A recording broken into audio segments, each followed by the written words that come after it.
틀리더라도 조금 차이가 나야 되잖아요. 그렇지 않나요? 그런데 일반대에 직접 세어본 숫자보다 그 현관에 발표하는 숫자가 훨씬 더 높게 나옵니다.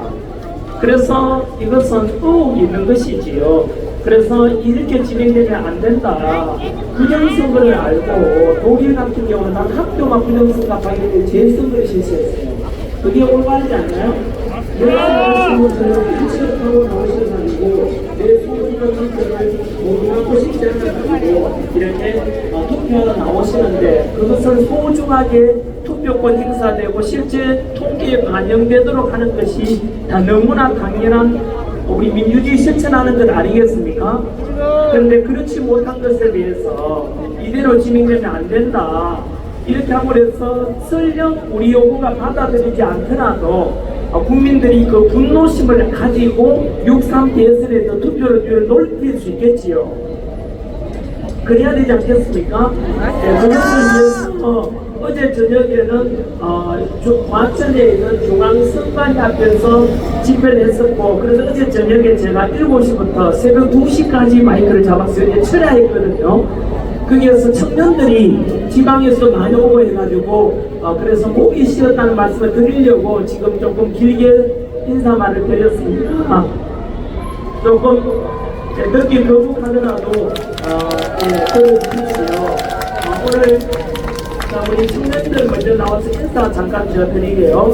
이 청년들은 한 분은 전국대 대표, 한 분은 전남대 대표 청년들입니다. 그래서 간단히 인사 말씀 한번 듣고 하겠습니다. 네, 대국 시민 여러분들 안녕하십니까? 저는 전라도에서 자유민주주의를 수호하기 위해 노력하고 있는 전남대학교 이상학번 철학과 강윤묵입니다. 반갑습니다. 안녕하십니까 애국시민 여러분, 저는 4학년을 마치고 초과학기 중인데 졸업을 해야 하는데 이 나라가 무너지는 걸 그냥 가만히 보고만 있을 수 없어서 이 자유 대한민국 민주공화정을 지키기 위해 활동하고 있는 경북대학교 농업토목공학과 다니고 있는 고수현입니다. 반갑습니다. 예, 앞으로도 우리 청년들, 이런 청년들 말씀은 대한민국이 무너지지 않겠다 생각이 듭니다. 크게 박수 한번 쳐주시기 바라겠습니다. 네, 오늘은 제 목 상태가 이렇기 때문에 그냥 조용히 생각하면서 한 번만 들어주십시오. 중요한 메시지도 있습니다. 윤석열 대통령께서 아까 저한테 문자를 보내왔습니다. 제가 이렇게 통화하면서 적었는데 제대로 전달할 수 있을지 이따가 말씀드리도록 하겠습니다. 네, 옆에 저 청년 한 명, 학생 한 명, 부모님 따라 나왔다 모르고 있는데, 얌마! 네, 그렇습니다. 네, 괜찮다. 여기 나와 있는 자체가 자유민주주의 지키려고 하는 거 아니겠나 칭찬해주고 싶다. 이따가 5만원 용돈 중에 오늘 알았지? 네. 자, 네. 먼저 이 뜨거운 날씨에 뼈 끝에 나오신 여러분들을 굉장히 존경하고 감사하는 마음을 드립니다. 현재 6.3 대선이 딱 3일 앞으로 다가왔습니다. 그지요? 여러분 6.3 대선 앞두고 지금 대선 후보들은 각 지역 다니면서 선거 유세하고 있는데 우리가 오늘 이 자리에 나온 이유가 무엇 때문입니까 여러분? 저는 여러분들께서 저랑 비슷하게 대한민국이 지금 단순한 대선을 넘어서 너무나 위기다. 대한민국이 너무나 위기이기 때문에 같이 대선 후보들한테도 호소를 하고 국민들께도 호소하기 위해서 나왔다고 생각합니다. 맞습니까? 네, 저는 현재 이번 대선이 앞두고 있는 대한민국에서 두 가지 너무나 큰 위기가 있다고 생각을 합니다. 첫 번째 위기는 바로 자유민주주의 체제 위기에 봉착해 있다고 생각을 합니다. 다들 아시다시피 우리나라는 70여 년 전에 6.25 전쟁 이후로 이승만 대통령이 한미 상호 방위 조약을 체결한 덕분에 오늘날까지 여러분들께서 저 보다시피 성조기를 흔들면서 태극기를 동시에 흔들면서 지금 70여 년간 전쟁 없는 나라에 살게 된 것 아니겠습니까? 우크라이나 러시아 전쟁보면 알겠지만 아파트가 폭격맞고 하는 건 너무 비참한 모습, 수백만 명이 남의 나라로 피난다고 하는 모습들 보면은 우리가 느끼는 이렇게 자유민주주의가 얼마나 소중한지를 알아야 됩니다. 그것이 바로 70여 년간 세계에서 가장 강한 나라 미군이 우리나라를 지켜주고 있기 때문이고, 또한 우리 국민들께서도 투철한 바로 안보의식 덕분에 이 지금의 평화가 유지된다고 생각합니다. 그런데 최근에 와서 너무나 이 안보 위기라서 저는 개인적으로 역사 가르치는 강사다 보니까 역사적으로 보게 되면은 과거를 알면 지금을 이해할 수 있고 지금을 이해하면 앞날을 예측할 수 있거든요. 저는 이번 6.3 대선이 잘못되면은 대한민국의 한미 상호 방위 조약에 근거한 바로 한미 동맹이 이어질 수가 있고, 그래서 다시 한 번 더 안보 위기가 극도의 위기 속에 빠져준다 생각하고, 그냥 단도직입적으로 말씀드리면은 이미 대한민국 90%가 저는 이미 기울어졌다고 생각하고 있습니다. 정치, 경제, 사회, 문화, 교육 어느 분야 기울어지지 않은 곳이 없습니다. 언론도 이미 한쪽으로 기울어져서 오늘 이렇게 많은 사람들이 모여서 집회하고 있지만 방송을 안 해줍니다. 똑같은 하나의 사건인 비상기업을 두고도 국민이 두 조각 나게 된 것은 저는 언론 때문이라고 생각을 합니다. 너무 좌편향되고 가짜뉴스, 선동뉴스를 보도하다 보니까 국민들이 세뇌당하고 가스라이팅 당해서 그렇게 해서 분열된다고 저는 생각을 합니다.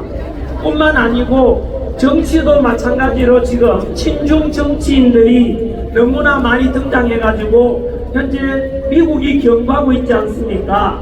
정치적으로 경제적으로 얼마나 우리나라가 중국에 예속화되고 있는 대표적인 사례를 들어보면 바로 지난주에도 뉴스 나왔지 않습니까? 우리나라 서해안에 배타적 경제수역, 중국과 우리나라 경제수역, 배타 경제수역 안에 중국이 군사훈련한답시고 우리나라에 일방적으로 27일까지 그때 일방적으로 항해 금지를 선포했습니다.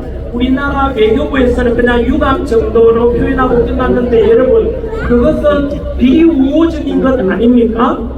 그뿐만 아니고 두 달 전에 기억나시지요? 우리나라와 역시 중국 사이에 잠정수역이라는 게 있습니다. 우리나라와 중국은 서해안이 너무 가까이 붙어있기 때문에 두 나라가 겹치는 잠정수역 안에는 어떤 인공구조물도 설치하면 안 되도록 규정이 되어 있음에도 불구하고 중국이 이미 인공구조물 설란 1호, 설란 2호 가로 100m, 세로 80m, 높이 50m짜리 어마어마한 인공구조물을 설치했는 거 아시지 않습니까?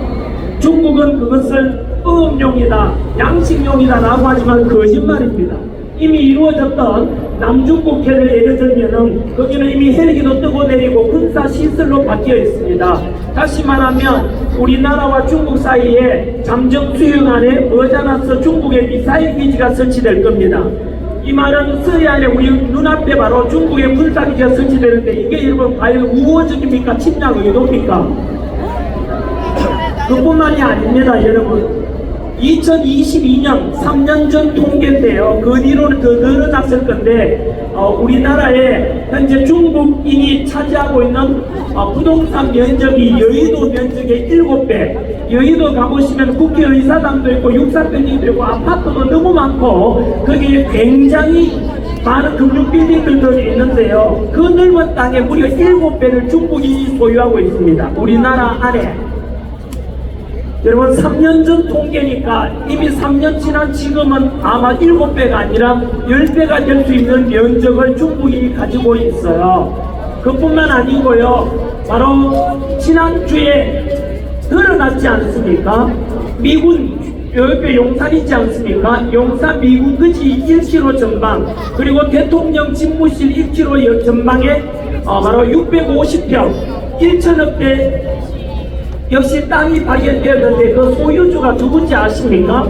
충격적이죠. 몰래 구입했던 거고 이제 드러났습니다. 2018년도에 문재인 정부 때 구입했던 거고 이제 드러났는데 그 소유주가 누구로 되어 있는지 아세요?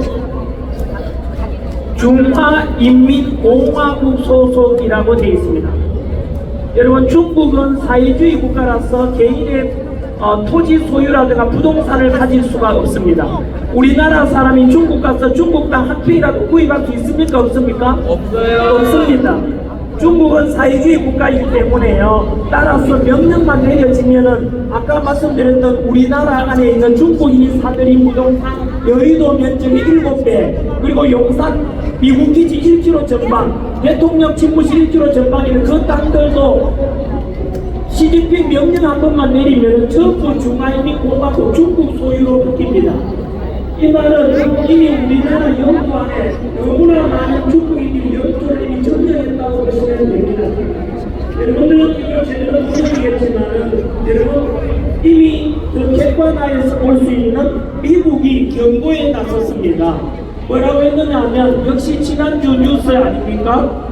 6.3 대선 앞두고 조심스럽지만 과감하게 주한미군 사령관이 공식적으로 발표를 했습니다. 다가오는 6.3 대선은 바로 한미 동맹 관계의 교차점이 될 수 있다라고 경고를 했습니다. 다시 해석하면 교차점은 바로 지금까지 잘 지내오던 한미 동맹 관계가 어떤 후보가 당선되느냐에 따라서 한미 동맹은 깨어질 것이라고 경고를 하고 나선 겁니다. 여러분, 연예인 뉴스만 우리가 계속 클릭할 게 아니라 이런 경고, 우리의 안보와 생명과 직결되는 뉴스들을 꼭 명심하셔야 됩니다. 쉽지 않은 주한미군 사령관의 경고 아닙니까? 그리고 지난주에 역시 또 뉴스 봤습니까?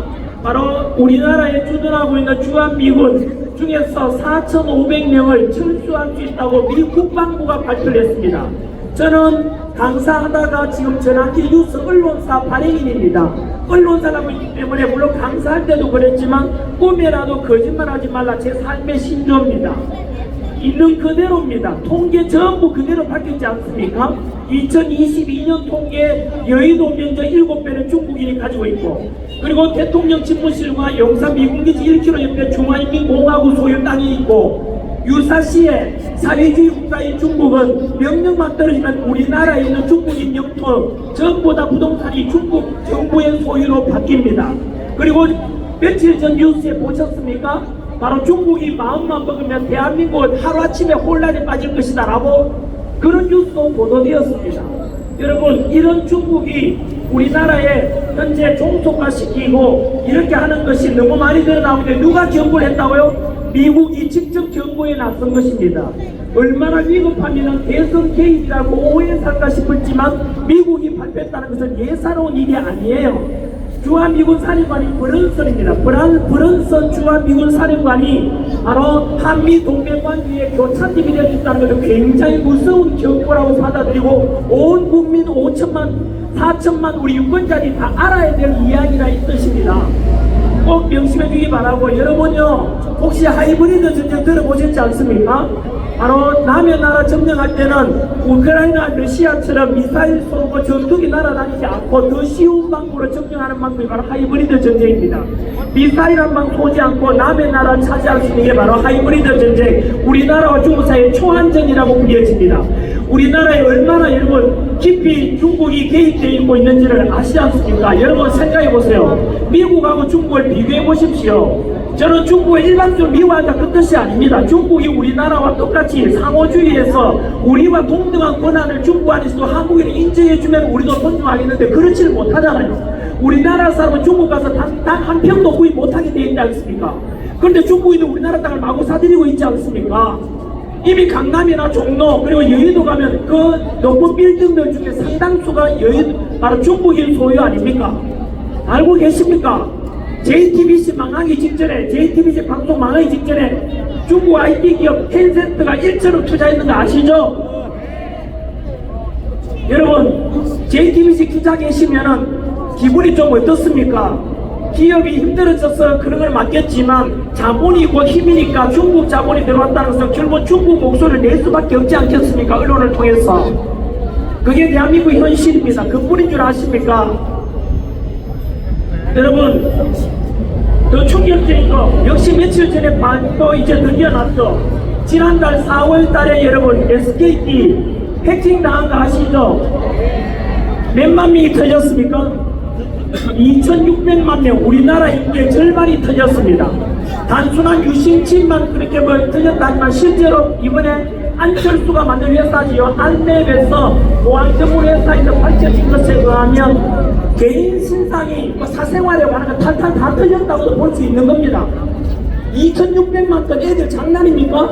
우리 개인의 소유에 관한 정보를 그 언어가 누가 배우에서 그렇게 했다고 알려져 있습니까?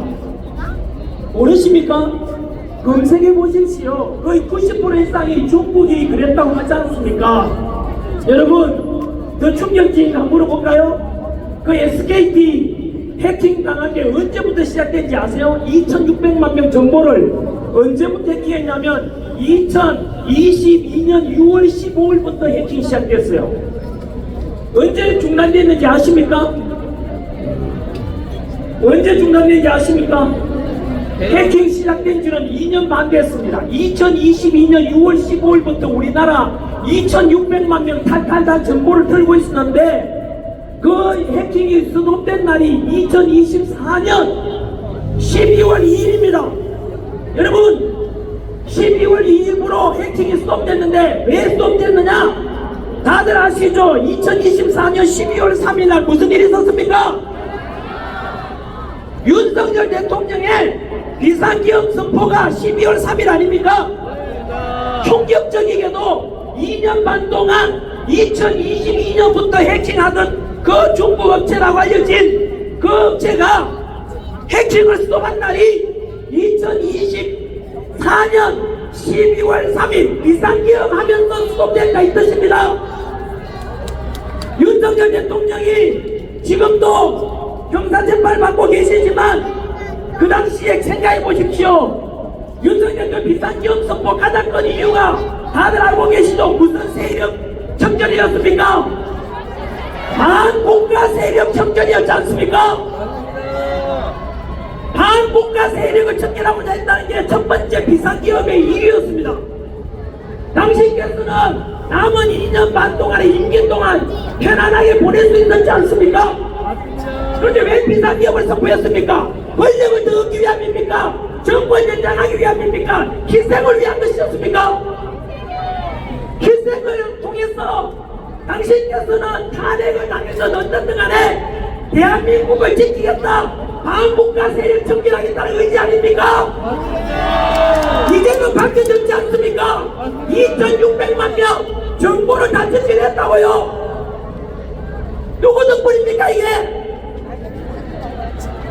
이것은 역사 강사로서 팩트 진실 아닙니까 여러분? 이게 밝혀지지 않습니까? 서서히. 그 당시에는 몰랐잖아요. 반국가 세력이 누군지도 몰랐고. 여러분, 이처럼 우리나라에 70여 년간 주둔했지만 미군은 우리나라를 영토적으로 점령할 야욕이나 욕심이 있는 나라입니까? 있습니까? 없습니까? 이게 검증이 됐지 않습니까? 70여 년간. 그런데 이웃 나라에 있는 중국은 우리나라를 끊임없이 영토적으로, 정치적으로, 경제적으로 사회적으로 우리나라를 하이브리드 전쟁을 통해서 제2의 홍콩으로 만들고 제2의 중국 속국으로 만들고자 한다 이 뜻입니다. 그것을 중앙미군 사령관이 경고했지 않습니까? 더 이상 머뭇머뭇거리다가 우리나라는 곧 끝난다 이 뜻입니다. 아까 제가 역사 강사로 뭐라 했습니까?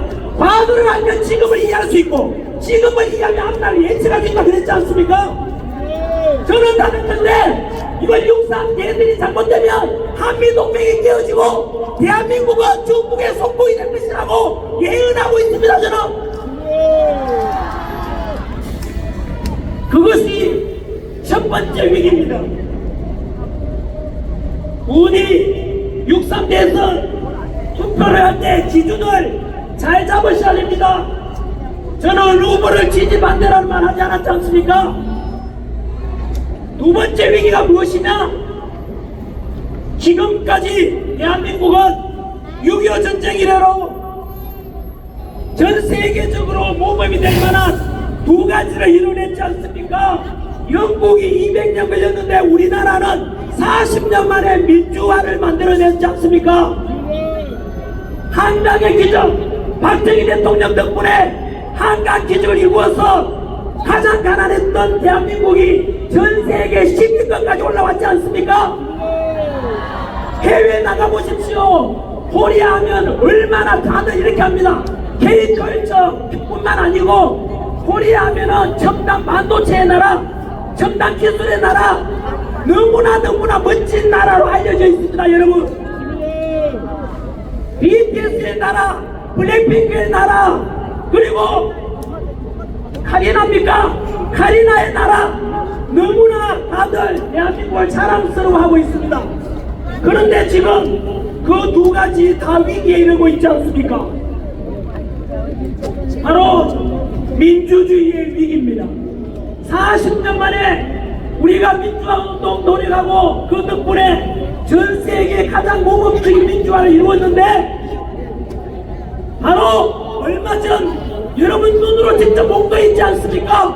범죄자가 사법부에서 유죄 판결 취지를 내리니까 그 범죄자가 대법관을 탄핵하겠다, 대법원장을 탄핵하겠다, 그게 말이 되는 이야기입니까?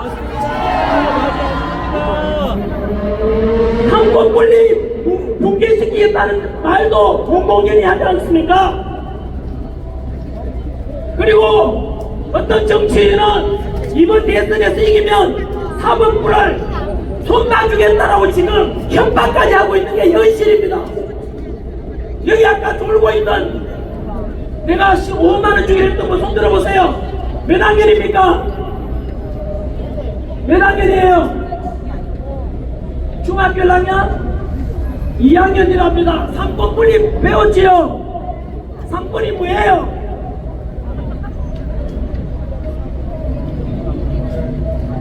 맞습니다. 제가 정확히 못 들었습니다. 이번 모양 보니까 맞는 것 같아요. 삼권분립이란 민주주의의 근간으로서 입법부를 통해 법을 만들고 행정부를 통해서 법을 집행하고 사법부를 통해서 심판받도록 함으로 해서 권력을 균형되게 유지하고 그 권력의 집중을 막음으로 해서 국민의 기본권을 보장하기 위한 민주주의의 근간이 바로 삼권분립 아닙니까? 그런데 이미 행정부 대장도 탄핵을 시켜버렸고 입법부가 지금 권력이 너무 강해서 사법부마저도 붕괴시키고 나지 않습니까? 이 삼권분립 붕괴라는 것은 우리가 초중학교 때 배웠던 민주주의의 가장 근본을 무너뜨리는 거 아니겠습니까? 그래서 오늘 우리가 여기 모인 이유가 6.3 대선을 3일 앞두고 있지만 대선에서도 지켜야 될 기준이 이거 아니겠는가? 보수하러 나온 것 아닙니까? 그뿐만이 아니지 않습니까? 우리 독재할 때 독재에 맞서서 민주화운동했던 분들 그래도 시위하다가 숨을 수 있는 곳이 당시에 여 종로에 있는 명동성당이었습니다. 왜냐하면 대한민국은 정교 분리기 때문에 신성한 교회만큼은 성당이나 교회만큼은 함부로 경찰력이나 행정력이 미치지 못하도록 규제를 하고 있는 것입니다. 그런 독재 때도 없었던 일이 2025년 지금 4월 지금 5월 지난 4월 달에 있었지 않습니까? 5월에 있었지요. 3주 전입니다. 어떻게 경찰이 교회에 들어가서 압수수색을 하고 목사님 휴대폰을 압수해갔지 않습니까? 전국에 계시는 목사님들, 신부님들, 스님들 다른 사람 이야기 아니고 바로 당신들 이야기 아닙니까? 그러지 않았어. 히틀러 때 그랬던 것처럼 모두의법 목사 모네프란 영화도 개봉됐지 않습니까? 그러지 않았어. 히틀러 독재가 나타나고 전체주의가 나타나면 종교 박해가 있을 것이다 라고 했고 그 모네프의 예고대로 독일인들과 나치당이 등장하면서 종교의 자유가 박탈당하고 600만 명이 죽어갔지 않습니까? 얘 또 예고합니다.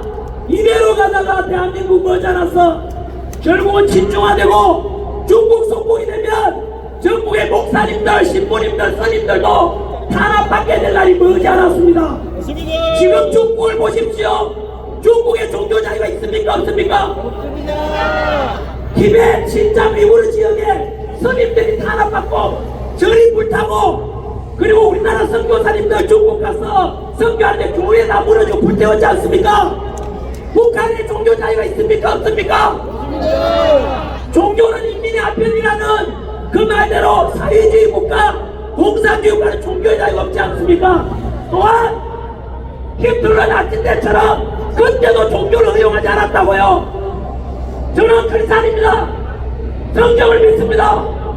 하나님을 말씀 믿는 사람입니다. 교회 갈 사람 교회 가고 성당 갈 사람 성당 가고 절에 갈 사람 절에 가고 이런 종교의 자유가 있는 것이 좋지 않습니까?